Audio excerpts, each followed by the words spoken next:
하나님 감사합니다. 하나님, 우리가 드려지는 이 예배가 공기만 흐리는 예배가 아니라 하나님 보시기에 합한 예배 되게 하시고 우리의 감각을 깨우고 우리를 만족시키는 예배가 아니라 오롯이 하나님의 성호를 찬양하고 하나님께 합한 귀한 예배 될 수 있도록 하나님은 좀 베풀어 주시옵소서. 모든 말씀 예수 그리스도 이름으로 기도드렸사옵나이다. 아멘. 7장 26절에서 28절 말씀입니다. 다니엘 7장 26절에서 28절. 네. 구약성경 제 성경으로 1246쪽에 있는 다니엘 7장 26절부터 28절까지의 말씀을 우리 다 같이 찾으셨으면 한 목소리로 합독하겠습니다. 다니엘 7장 26절부터 28절 시작. 그러나 심판이 시작되면 그런 권세를 빼앗기고 완전히 멸망할 것이요 나라와 권세와 온 천하 나라들의 위세가 지극히 높으신 이의 거룩한 백성에게 붙임 바 되리니 그의 나라는 영원한 나라이라. 모든 권세 있는 자들이 다 그를 섬기며 복종하리라. 그 말이 이에 그친지라. 나 다니엘은 중심에 번민하였으며 내 얼굴빛이 변하였으나 내가 이 일을 마음에 간직하였느니라. 아멘. 기도하십니다. 하나님, 이 시간에 간절히 바라고 하는 것은 우리 양인선 장로님과 우리 김미애 권사님을 위해 기도합니다. 하나님께서 함께 하시사 영육의 강건함을 지켜주시고 그의 오장 육부를 지켜주시고 그의 관절을 지켜주셔서 하나님 말씀 안에서 살 때에 건강하게 잘 지낼 수 있도록 그 사명 잘 감당할 수 있도록 은총 베풀어 주시옵소서. 특히 장로님에게 함께 하시사 여러모로 섬기는 가운데 있사오니 하나님께서 하늘의 복을 내려주시기를 소원합니다. 하나님, 여기 참석한 우리 안병주 목사님, 김웅겸 목사님, 우리 김범씨 형제, 우리 배민아 산모님, 우리 황금자 권사님에게도 함께 하시사 하나님 이들에게 복의 복을 더하여 주시고 하늘의 상급을 받아 누릴 수 있도록 하나님 허락하여 주시고 하는 모든 일들이 주 안에서 형통하여 이 세상 살아갈 때에 머리가 될진데 꼬리가 되지 아니하도록 하나님께서 저들의 삶을 선도하여 주시옵소서. 우리 송석교회 지체들이 수요 기도 중심 예배에 많이 나와서 기도하는 그날이 왔으면 좋겠습니다. 하나님께서 정하신 그 때에 저들이 다 나와서 하나님 앞에 무릎 꿇고 회개하고 간구하는 그런 놀라운 날이 빨리 올 수 있도록 하나님께서 은혜를 더하여 주시옵소서. 예수 그리스도 이름으로 기도드렸사옵나이다. 아멘. 저는 지난주에 다니엘이 왜 사자굴에 들어간 것일까?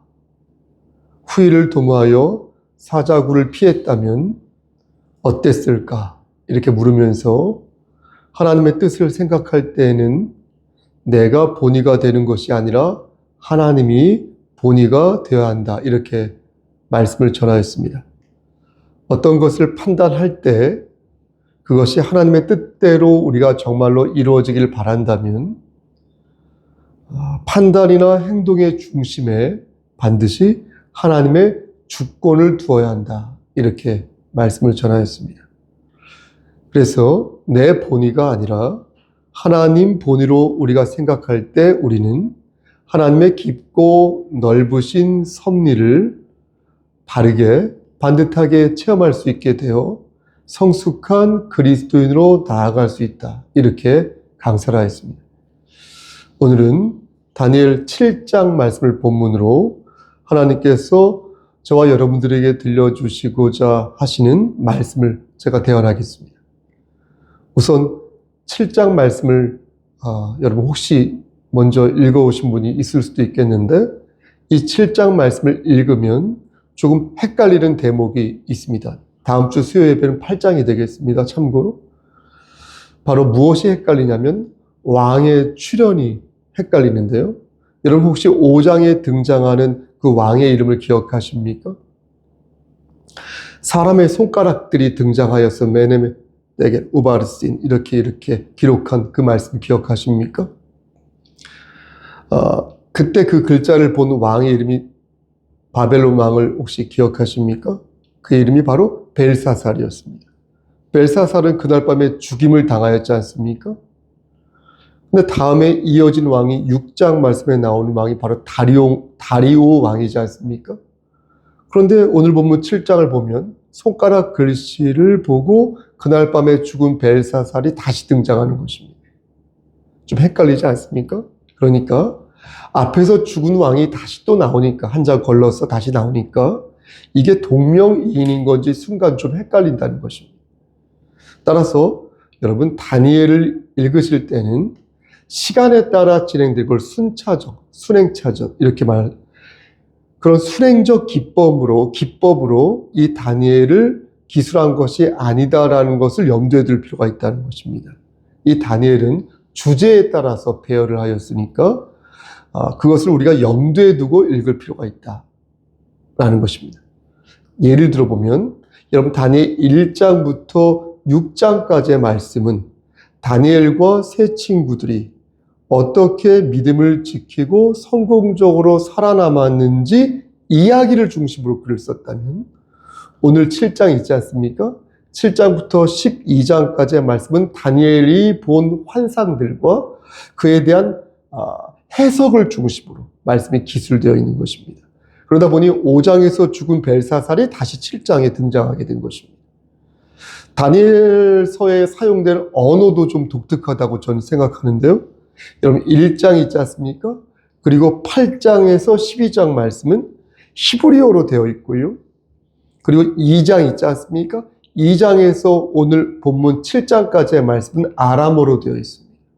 그러니까 5장에서 벨사살이 잔치를 벌이다 죽었죠. 그 내용과 오늘 7장에서 벨사살이 꿈을 꾸었죠. 그 내용이 같은 아람어로 기술되어 있다는 것입니다. 그래서 이 부분을 읽을 때에도 예언과 그 사건을 유기적으로 연결하여서 이 말씀을 읽으면 좀 재미나다는 것입니다. 이렇게 히브리어로 쓴 부분과 아람어로 쓴 부분을 염두에 두고 말씀을 읽으면 다니엘서를 좀 더 입체적으로 읽을 수 있어 좋다는 것입니다. 그러니까 히브리어로 쓴 부분을 읽을 때는 어떻습니까? 하나님과의 언약을 좀 더 생각하면서 읽으면 좋다는 것이죠. 그러면서 아람어로 또 쓴 부분을 읽을 때는, 그러니까 2장에서 7장이죠. 아람어로. 그 부분을 읽을 때는 우리가 아람어를 잘 몰라도 어쨌든 그 부분을 읽을 때는 이게 당시 국제 언어였던 아람어로 기록되었으니까 하나님께서 이방 세력도 주관하신다라는 그런 보편적이고 어떤 국제적인 어떤 시각에서 이 말씀을 읽으면 좀 더 재미나다는 것입니다. 그럼 이제 다니엘 7장 전체의 줄거리 말씀을 개괄적으로 해설과 함께 여러분들에게 말씀드리겠습니다. 한번 들어보십시오. 여러분 다 아시는 말씀이지만 들어보십시오. 바람이 동서남북이겠죠. 바람이 사방에서 이렇게 바다로 막 불어닥치는데 이렇게 막 불어닥치는데 그 바다에서 무려 4마리의 짐승이 이렇게 솟구치도 올라오는 것입니다. 첫 번째 짐승은 어떤 모양이었습니까? 날개가 달린 사자였어요. 머릿속에 그림이 그려지십니까? 날개가 달린 사자인데 이 날개 달린 사자는 바벨론을 상징하는 것입니다. 그런데 이 날개 달린 사자가 이 사자의 날개가 뽑혀지더니 사람처럼 이 사자가 땅 위에 서게 되는데 그 짐승이 사람의 마음을 받게 되었다라고 말씀합니다. 이것은 무엇을 의미하는 것이냐면 아시죠? 바벨론이라는 나라가 한때는 날개 달린 사자처럼 엄청 잘 나갔었는데, 강력했는데, 어느 순간에 그 날개가 뽑히더니 비천한 인간과 같은 수준이 되었다는 것입니다. 그러니까 바벨론이 망하게 될 것이라는 다니엘 2장 말씀과 괴를 같이 하는 것입니다. 두 번째 짐승은 어떤 모양이었습니까? 세 개의 갈빗대, 여러분 갈빗대 아시죠? 그 세 개의 갈빗대를 물고 있는 곰이었어요.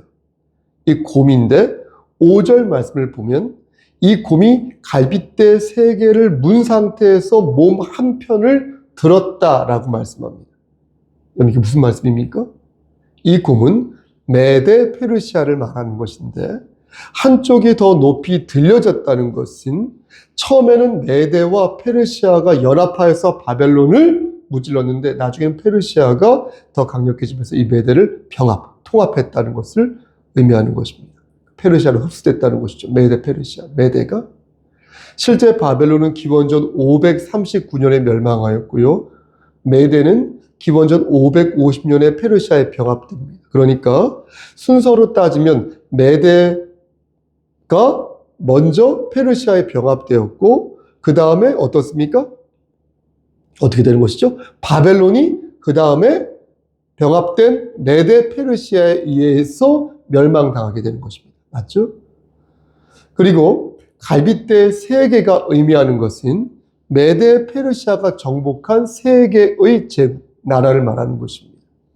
먼저 바벨론을 점령하였다고 했죠? 그러니까 갈빗대 하나가 된 것이고, 그리고 역사적으로 리디아를 정복했거든요. 그러니까 두 개의 갈빗대가 된 것이고, 세 번째 애굽, 그러니까 이집트를 정복하였습니다.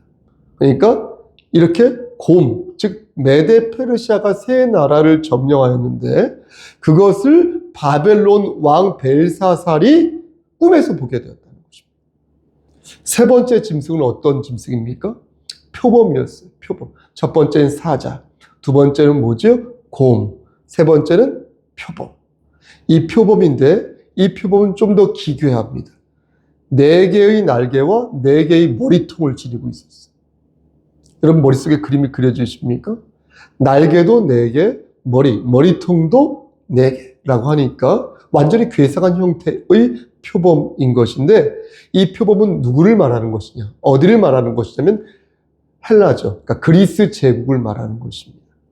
그러니까 이 4개의 날개는 엄청나게 빠르게 날아간다는 그런 의미가 있어서 알렉산더 대왕을 말하는 것이고 이 4개의 머리는 알렉산더 왕이 죽은 후에 4개의 분열된 왕국으로 쪼개지거든요. 제가 외우지 못해서 읽어드리면 셀레우코스 왕국, 플롤레마이오스 왕국, 그리고 리스마코스 왕국, 카산드로스 왕국, 이 4개의 왕국으로 쪼개집니다. 이것을 가리키는 것입니다. 이제 네 번째 짐승이 등장하는데요. 이게 제일 중요하죠. 이 짐승은 앞선 짐승들과는 차원이 다른 짐승이었습니다. 이 짐승은 누구를 가리키는 것입니까? 어떤 나라를 가리키는 것입니까? 바로 로마를 가리키는 것인데 여러분 7절과 8절 말씀을 보면 이 짐승이 어떠한 위용을 가지고 있었는지 비교적 상세하게 말씀하고 있습니다. 먼저 로마는 쇠 이빨을 가지고 있었습니다. 쇠 이빨, 로마가. 그래서 모든 것을 부서뜨리고 남은 것은 발로 짓밟았습니다. 밟아버렸습니다. 그리고 로마는 몇 개의 뿔을 가지고 있었죠? 10개의 뿔을 가지고 있었는데 이 뿔의 의미는 무엇이냐?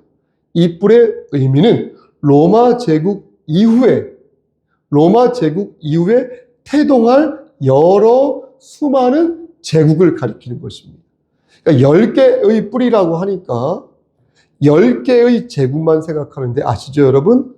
여기서 말씀하는 10개, 열의 의미는 물리적인 숫자의 열이 아니라 전체적이고 총체적인 그런 의미를 갖는 것입니다.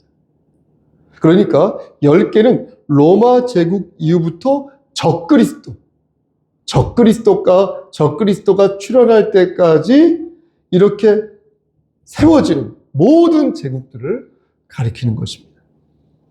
이 안에 어떤 나라들도 있겠죠. 여기에서 보십시오 여러분. 그럼 적그리스도가 누구입니까? 다시요. 여기에서 그럼 적그리스도가 누구인가? 적그리스도가 누구인지 물을 때에 다니엘 7장을 근거로 말씀드리면 마지막에 돋아나는 뿔이 있거든요. 그 뿔이 바로 적그리스도라는 거예요. 그 뿔이 마지막에 올라서는 그 뿔이 적그리스도다. 적그리스도에서 적이란 말이 헬라어로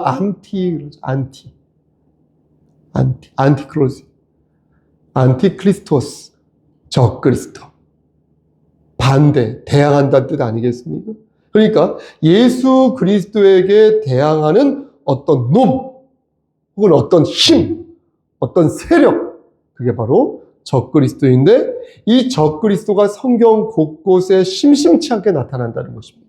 나온다는 것입니다. 다니엘 7장에도 나오고요. 오늘 본문 또 요한계시록 13장 나중에 한번 읽어보십시오. 거기도 나오고요. 요한일서 2장에도 나옵니다.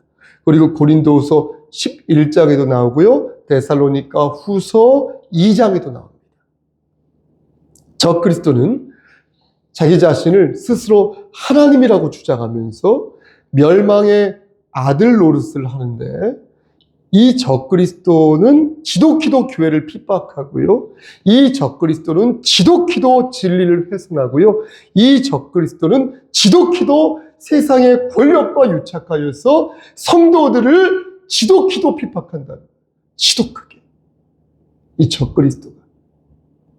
그런데 오늘 본문 8절 말씀을 보면 네 번째 짐승에서 작은 뿔 하나가 이렇게 돋아나면서 나머지 세 개의 그 작은 뿔을 뿌리째 뽑아버리는데 기이한 것은 뭔지 아십니까? 그 작은 뿔에서 사람의 눈같이 생긴 눈들이 있었다는 거예요. 놀랍지 않습니까? 또 거기에 추가로 머릿속에 잘 그림이 안 그려지는데 솔직히 거기에 추가로 입이 붙어 있었다는 거예요. 그래서 말을 한다는 거예요. 여기서 눈들이 있다는 것은 적그리스도가 모든 것을 감시하면서 교묘하게 사람들을 속이고 사람들을 지배한다는 의미가 있습니다. 그리고 입이 있어서 말을 한다는 것은 거짓말 그리고 선전, 흑색 선전을 통하여서 사람들을 미혹하고 통제한다는 것입니다. 그러니까 한마디로 말씀드리면 적그리스도가 보통 내기가 아니라는 거예요. 얘가. 이 힘이 보통 내기가 아니라는 거예요. 영적으로 사기를 치고요. 교묘하게 성도들의 마음을 흔들고요. 거짓과 속임수로 인류를 미혹하는. 그래서 넘어뜨리는 아주 위험하고 악독한 존재가 바로 적그리스도다라는 것입니다. 여기에서 우리는 두 가지 질문을 할 수 있다고 저는 생각합니다. 여러분들도 제 생각과 비슷하다고 보는데요. 첫 번째 질문. 첫 번째 질문은 그럼 적그리스도가 마귀인 것일까? 적그리스도가 사탄인 것일까? 이에 대한 답은 그렇지 않다는 것입니다. 적그리스도는 사탄이 아닙니다. 마귀가 아닙니다. 적그리스도가 사탄과 긴밀하게 연결되어 있는 것은 맞지만 적그리스도 자체가 사탄인 것은 아닙니다. 적그리스도는 뭐냐? 최후의 대적자로서 인간 역사 속에, 인류 역사 속에 나타나는 구체적인 인물이나 혹은 세력을 말하는 것입니다. 그들은 사탄에게 권세를 부여받아가지고 교회와 성도들을 핍박하는 역할을 하니까 한마디로 말씀드려서 적그리스도는 마귀의 대리자다. 이렇게 말씀드릴 수 있겠습니다. 마귀의 대리자. 두 번째 질문은 적그리스도가 맨 마지막에 온다고 했잖아요. 그렇죠? 그렇다면 역사적으로 교회가 그동안 많은 핍박을 받았지 않습니까? 또 지금도 우리가 괴롭힘을 당하고 있지 않습니까? 어떤 면에서. 그럼 우리를 괴롭히고 역사적으로 괴롭혔던 그 세력은 뭘까요? 다시 말씀드려서 그간 교회를 핍박하고 지금도 우리를 괴롭히는 악한 그 정체는 뭘까요? 라는 것입니다. 그들이 적그리스도가 아니라면 그들의 정체는 뭘까요? 라는 것입니다. 답을 말씀드리면 그들은 핍박하는 자라. 핍박하는 자.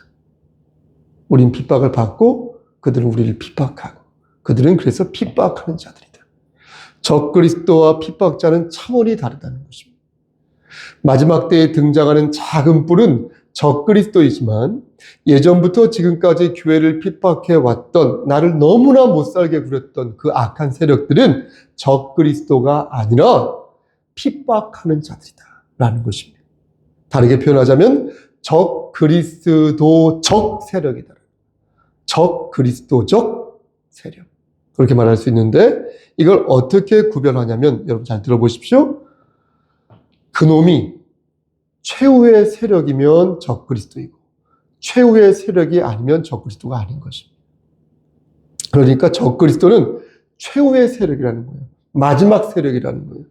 핍박자들은 교회와 성도들을 회방하며 복음을 왜곡하지만 최종 대적자의 수준까지는 아니라는 거예요.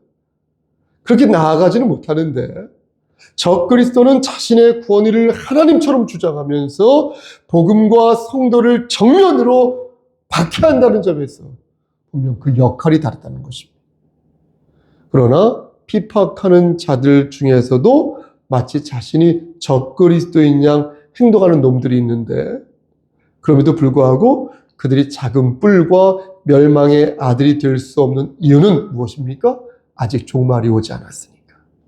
아직 우리 주 예수 그리스도께서 재림하지 않으셨기 때문이라 하겠습니다. 그러니까 다시 말씀드리지만 적그리스도는 예언의 정점이자 영적 전쟁의 궁극적인 표적으로서 반드시 최후의 세력이어야 한다는 것입니다. 그럼 여러분 보십시오. 그 최후는 어떤 모습이겠습니까? 많은 성도들이 핍박자에 의하여 핍박을 받고 마지막 때에는 적그리스도에 의하여서 온갖 고난과 고통을 겪는다고 하는데, 여러분 그 끝은 과연 어떻게 되겠습니까? 사랑하는 우리 성도 여러분, 오늘 본문이 그것을 가르친다는 것입니다. 27절 말씀을 한번 보시겠습니까? 오늘 본문 27절 말씀을 보면 인류의 미래가 어떻게 끝날지, 다니엘 7장 27절, 인류의 미래가 어떻게 끝날지 가르쳐 주시는데, 적그리스도가 어떻게 된다고 말씀합니까? 심판을 받을 거라고 말씀합니다. 적그리스도는 어떻습니까? 권세를 빼앗기고 완전히 멸망할 것인데, 그게 가능한 이유가 뭐라고 말씀하십니까? 하나님의 나라가 이 땅에 임할 것이기 때문에 그렇다고 말씀합니다. 적그리스도를 이길 자는 그러므로 우리 주 예수 그리스도밖에 없으니, 마지막 날에 우리 주 예수 그리스도께서 그의 머리를 강하게 치사 적그리스도를 불못에 던지우신다는 것입니다. 그러나 하늘의 백성들은 어떻습니까?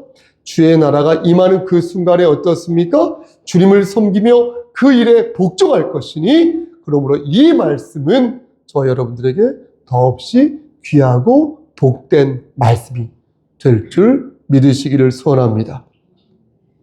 이상 다니엘 7장 내용을 간략한 해설과 함께 말씀드렸습니다.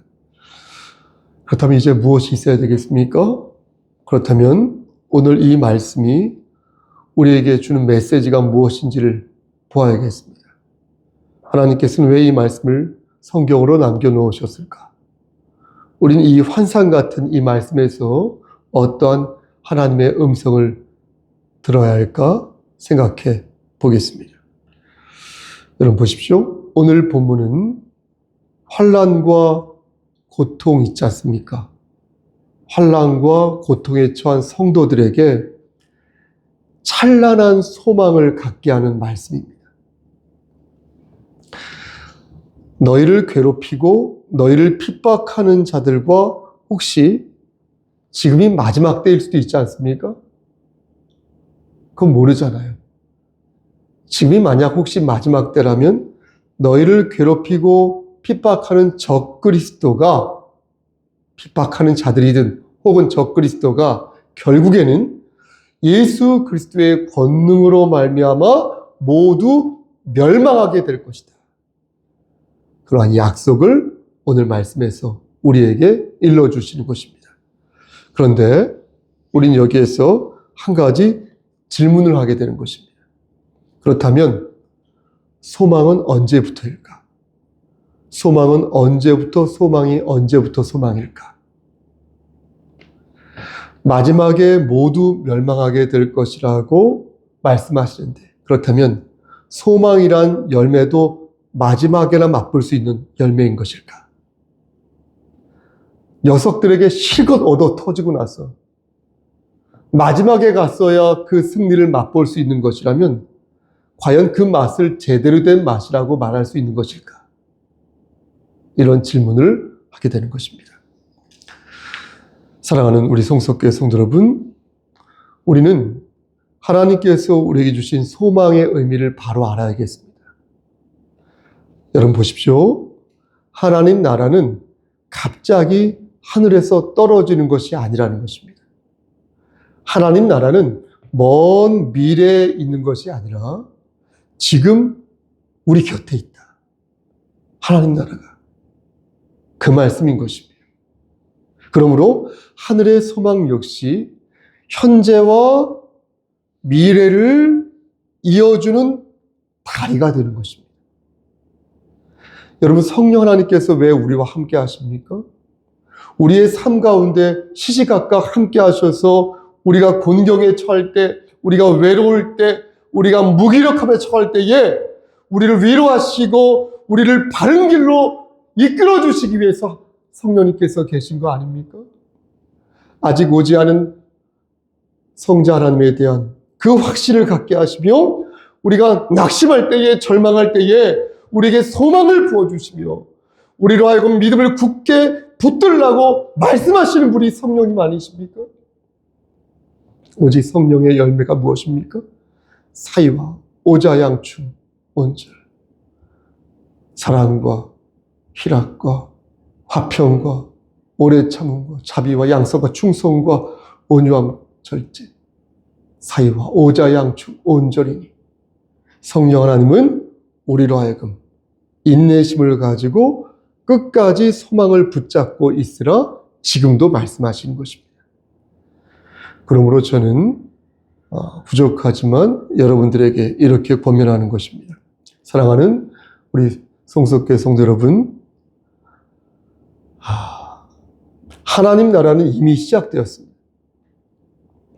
그리고 여러분과 저의 삶도 이미 시작되었습니다. 이미 시작되었는데 아직 많이 남았다고 생각하는 것은 착각이다. 이미 시작되었는데 아직 많이 남았다고 생각하는 것은 아니란 생각이다. 이미 시작한 하나님의 나라와 이미 시작한 우리의 인생은 어쩌면 도적같이 임하거나 새처럼 빠르게 날아와서 우리 앞에 당도할지 모르겠습니다. 그러므로 아직 많이 남아있다라고 생각하지 마시고 이미 시작된 소망을 마지막처럼 간수하시기를 바라겠습니다. 그래서 오늘도 이기고 내일도 이기고 그렇게 계속해서 이기고 또 이겨서 우리 주님이 오시거나 내 삶이 다하는 그날에 하나님께 칭찬 듣는 저와 여러분 되시기를 바라겠습니다. 주께서 주신 소망으로 여러분들의 삶을 아름답게 디자인하시기를 저 좀 보시고요. 주님의 이름 받들어 간절히 축원합니다. 아멘. 기도하십니다. 이제는 우리를 죄에서 구속해 주신 우리 구주 예수 그리스도의 은혜와 아버지 하나님의 만극하신 그 사랑하심과 성령 하나님의 교통하시고 인도하시는 모든 역사하심, 얼마 남지 않은 하나님의 나라, 얼마 남지 않은 나의 인생, 얼마 남지 않은 기타 그 무엇들을 생각하며 더욱더 우리에게 주신 하나님의 은혜를 감사히 여기며 아름답게 우리의 삶을 디자인하기를 소원하는 여기 모인 성도와 그들의 가정과 이 재단과 이 나라 위에 하나님의 사랑하심이 세세토록 함께 계실지어다. 아멘.